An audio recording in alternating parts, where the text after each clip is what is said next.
To become a champion, you have to be realistic. You got to set your goals and you got to know what it takes to become a champion. You can't just go out today and say, okay, tomorrow I'm going to win the title. It just doesn't happen that way. There's so much of homework that goes into it, that goes into studying the bike, studying where you are going wrong, where you need to improve, studying where your competitors are good. That is what is going to give you that edge.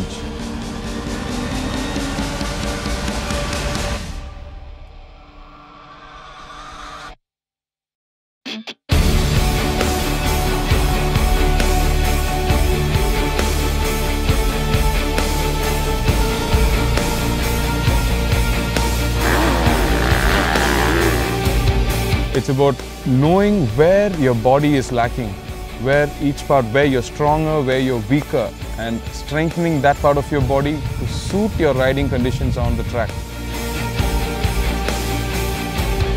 Well, most of us at TVS were new to this kind of stuff. But then when you want to learn something, I'm sure it's always possible when you jump into it with strong desire. Motocross is like a mental game. If you feel like, oh, you got what it takes, then you will win. Like the chances, it's more mental than, like you can train as hard as you can ride every day, but if you're not mentally strong enough, you're not gonna win.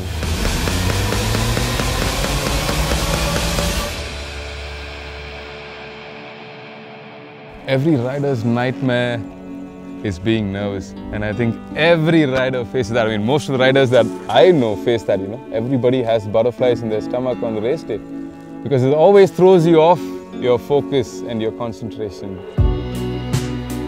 Once you're nervous, your heart rate starts to shoot up and all your training goes down the drain. So the way I try and keep myself focused is I think of the good races that I've ridden, some of the best races where the results have been really good. So that keeps me pumped and pepped up rather than, having a very uneasy feeling. When I'm on the start gate, I do yoga, like I breathe in and breathe out really slow, as slow as I can to get like maximum oxygen, so my heart rate becomes lower in the beginning.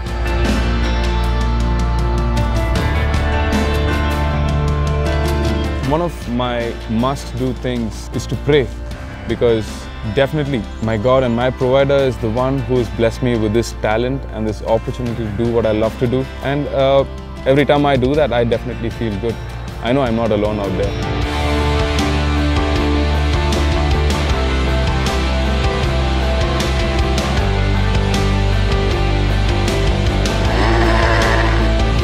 Especially in off-road, your stamina comes, it matters a lot. You really need to have core strength and very good stamina to keep putting in those perfect laps and getting through each corner, entering each corner right and exiting right. People just think riding a bike is easy because you just have to twist the throttle and the bike would move. But handling a bike which puts out maybe like 44 bhp at your rear wheel and going to point A to point B in like seconds takes a lot of toll on your body, and you're running anaerobic heart rates over like 200. So you really have to be very, very fit, or else you won't last much in this sport.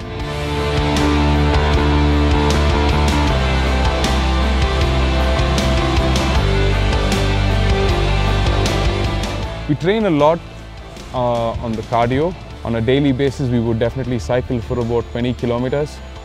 That is about an hour in the morning, where we find a lot of gradients. I just don't go cycling down straight stretches, but instead I find gradients, because then constantly it requires much more of my body than normal. So that helps me train better. And in the evening, I do a lot of weight training for another hour and a half. So concentrating on all the parts of my body. And we have a multi-body stretch, which keeps our bodies loose, so we are ready and prepared to take impact.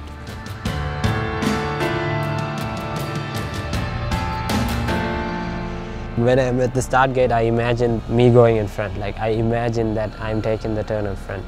Because in motocross, to get the whole shot, it's called the whole shot. It's when you, after the first turn, if you come out first, you have such a good advantage, because there are not so many laps, and there are not like so many lines you can take. So if you get the whole shot, 80% of the race is done.